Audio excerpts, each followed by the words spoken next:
Hi there, and welcome to today's YouTube jazz guitar lesson. In this lesson, I'd like to show you how to play minor 7th drop 2 chord voicings. Subscribers of this channel will have probably already seen my major 7th drop 2 chord voicings video. If you haven't seen that video yet, I suggest checking it out because it's always good to start with major 7 chords first, as they're very easy to know the note names of, especially in the key of C. So go and check it out if you haven't seen it yet. Today's lesson kind of moves on to the next step, looking at minor 7 chords. Now we can apply the drop 2 formula to the notes of minor 7th chord, C, E flat, G and B flat, over the guitar, and I can get some really nice voicings that we can use in our comping and our jazz guitar chord solos. So as per usual, if you'd like to get the tab and notation for any of the things I'm going to be talking about, just look below this video and you'll see a link to an article on my website that has all the chords that we're going to be talking about in full notation and in tabs, so you can follow along with that if you wish. Oh yeah, as well, when you're on there, if you look to the right hand side of the screen, you'll be able to sign up and get a free ebook I have called Effective Guitar Scale Practice, which has a bunch of really cool ways that you can practice guitar scales. So if you want to get a free copy of that book, Effective Guitar Scale Practice, just put your name and your email address in that little box and I'll send you a copy of that free of charge. So without further ado, let's get zoomed in and check out how to play drop 2 chord voicings using the minor 7th chord formula. I hope you enjoy it. For the purposes of today's lesson, we're going to be learning drop 2 minor 7th chords in the key of C. So all the chords I'm going to be showing you are C minor 7ths of some kind. They're all inversions of a C minor 7. And the way I like to remember each of these inversions is by what note is on the top of the voicing. And when I say top of the voicing, I mean, for example, if I play this chord, this is the first drop 2 chord that we're going to be looking at in 1 minute, to kind of have a nice clear visual reference to these chords, rather than use the root to be the guidance, I like to use the note that's on the top string of the guitar. So you've got to know what notes are in an arpeggio really. You've got to know that C minor 7 arpeggio is C, E flat, G and B flat, really that fast, to be honest with you. So I use that G there as my reference as being the highest fret which I need to play when I'm playing this first voicing. So the next arpeggio note in the sequence after G is B flat, which is the flat 7th of a C minor 7. So that's what I use to guide that voicing, if that makes sense. And then the next one, the root, and then finally the minor 3rd.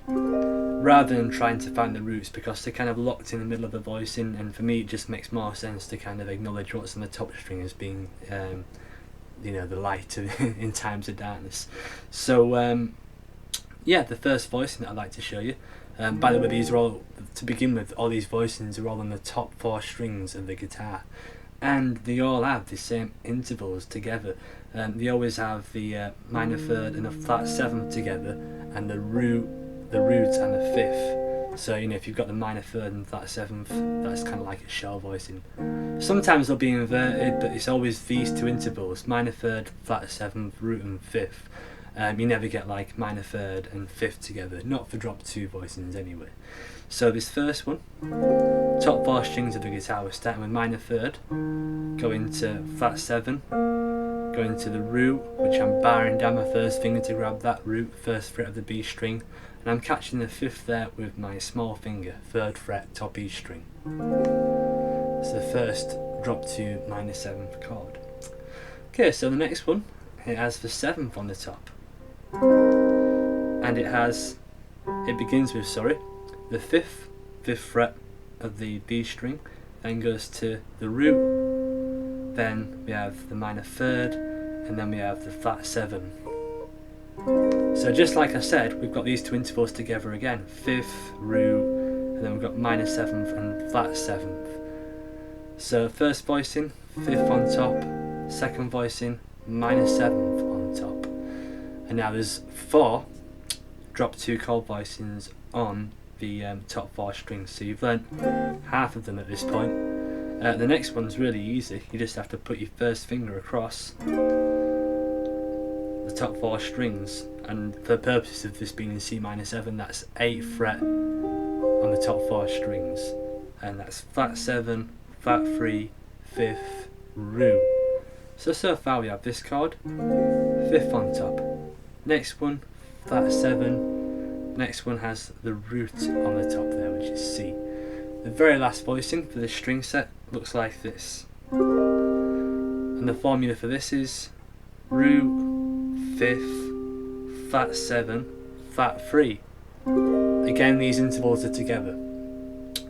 So that's it, you've got 4 different minor 7th drop 2 chord voicings now in the top 4 strings. One with a 5th, flat 7, root, then minor 3rd. So, how do you practice these?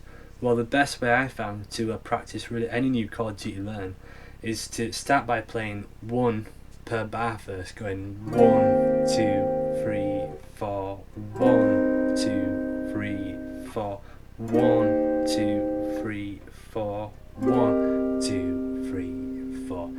Start slow like that just to get used to them. And when you can do that, then maybe start to do 2 beats on 1 chord. So 1, 2, 3, 4, 1, 2, 3, 4. And of course you should do them coming back down as well. 1, 2, 3, 4, 1, 2, 3, 4. And then when you can do 2 beats on each chord, try and do 1 beat. 1, 2, 3, 4, 1, 2, 3, 4. Of course, if you can do 1 beat on each chord, then you definitely know that you've got them under your fingers because you can move between them cleanly and fluently. So that's where we began there. Top 4 strings, drop 2 minor 7th chord voicings. Now, if you've ever learned drop 3 chords before, you know that you've already done 3/4 of the work for learning these chords when you've learned drop 2, because luckily for us, on the guitar there's 2 E strings. I'm sure most of you know that by now. But what this means to us when we learn chord voicings is we can take this drop 2 chord voicing with the 5th on the top, and we can get this note, the 5th, that's on the top E string, and put it on the bottom E string, which gives us this chord. So hopefully you can see there that only 1 note's changed in this voicing. I've kind of had to refinger things a bit really. I've just had to move my 3rd finger up to catch the 5th and then bring my small finger to get the minor 7th, but it's still a 3-note voicing. You now just have this A string that's muted in the middle of the notes. So you can do the same thing, you can get this minor 7th voicing with the flat 7th on top, get your small finger, put it there. So this voicing again is a drop 3 chord voicing. We have the A string muted and we have the flat 7th in the bass. So we now have this 5th in the bass, flat 7th in the bass. Now the one after that, this was the drop 2 on the top 4 strings that had the root on top. We can easily make this into a drop 3 by placing the root on the bottom E string of the guitar. Now for this chord voicing, I like to use my thumb to grab the bass note because it leaves other fingers free to create other chords very, very easily. However, some students have found this kind of tricky in the past, so an alternative way you could play this drop 3 chord is like that.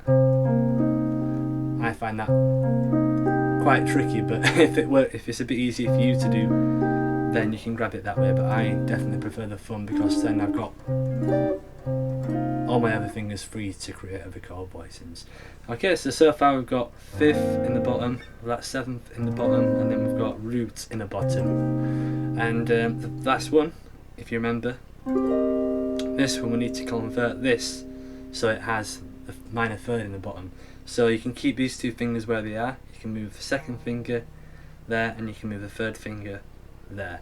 So this kind of looks like an E flat major 6, like the first chord to Lenny by Stevie Ray Vaughan.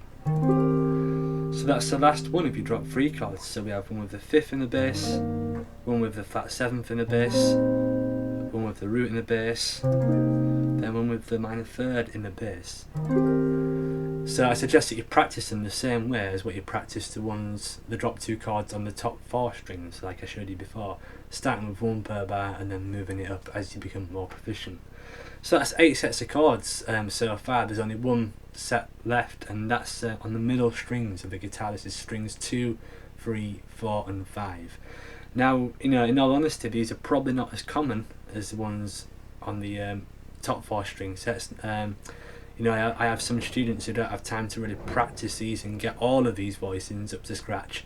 So if you haven't got much time to practice, or you're not really wanting to get too far into jazz guitar, maybe just the top 4 strings, the drop 2s on the top 4 strings and the drop 3, they'll probably cover you for a lot of you know, situations that you'll come across. However, if you're really wanting to progress with jazz guitar and learn, you know, really see the picture, I suggest learning all 12 of these chords. So we're going to start now by looking at the drop 2 minor 7th chords on strings 2, 3, 4 and 5.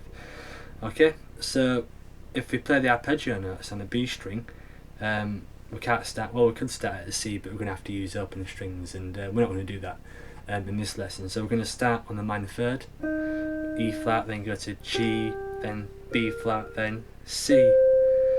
So what we can do, for this one with E flat as a top note, this is that chord but applied to this string set, like that. So minor 3rd on top there and minor 3rd on top here. So it's got exactly the same configuration: Ru, 5th, flat 7, then minor 3rd. Okay, so if we go to the next available arpeggio note, a G. Now this is kind of a tricky one. You'll find that the drop 2 chords that have the 5th on top usually are a bit tricky to play, especially on the middle string set of the guitar. But it's a really nice open sounding chord, so it's worthwhile practicing this one. So it goes minor 3rd, 6th fret of the A string, and then we have minor 7th, 8th fret of the D string, then we have the Ru, 5th fret of G, and then we have the 5th, 8th fret of B. And now this one on the top 4 string set was that chord. Okay, so there it is again. It is a bit tricky to get to, even for me to get it to pace, but it's not too bad once you practice it a bit, and it does have a really nice open quality to it. Okay, so the next one, the next available arpeggio note is B flat, the minor 7th. And this one, you'll be pleased to know, is a bit easier to get to. Formula for this one is 5th, Ru, minor 3rd, minor 7. And this one on the top 4 string sets is that chord. Okay, now the very last one, it has the root on the top, and this is, we're changing this one, we're getting this formula, which is flat 7, flat 3, 5th, Ru, and we're moving it to this string set here.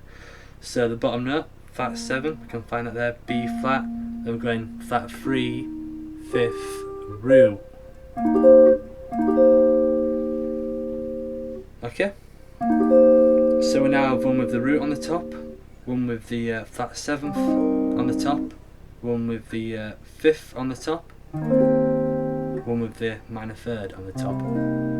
So you've got the same string, you've got the same voicings on a different string set, which makes it really easy when you start to combine these things in musical situations, especially when you move on to 2-5-1 progressions, because you don't want to be jumping up the neck really. Okay, so I would suggest you practice from this point is maybe just get used to switching between both of the different string sets, you know, starting on strings 2, 3 and 4, you know, start the first one with a minor 3rd on top, then go to the top 4 strings with the minor 3rd on top. And you can do that for all of them, you know, by going to the one which has a 5th on top, and then going to that chord voicing, and so on and so forth.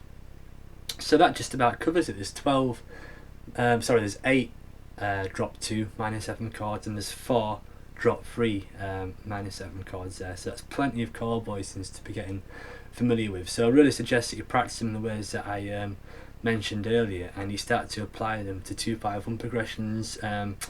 One great tune that uses drop 2 minor 7th chords is a tune called Caribbean by Wes Montgomery, and that's like a Latin flavoured blues in the key of B flat. And it's an interesting one because it's a blues in B flat, but he's using minor 7th inversions.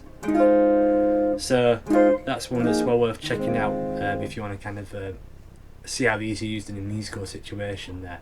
So I hope you've enjoyed this lesson. I hope that you enjoy playing drop 2 and drop 3 chords. If you did find this lesson useful, please give it a like, and please subscribe to this channel for future free jazz and blues guitar lessons.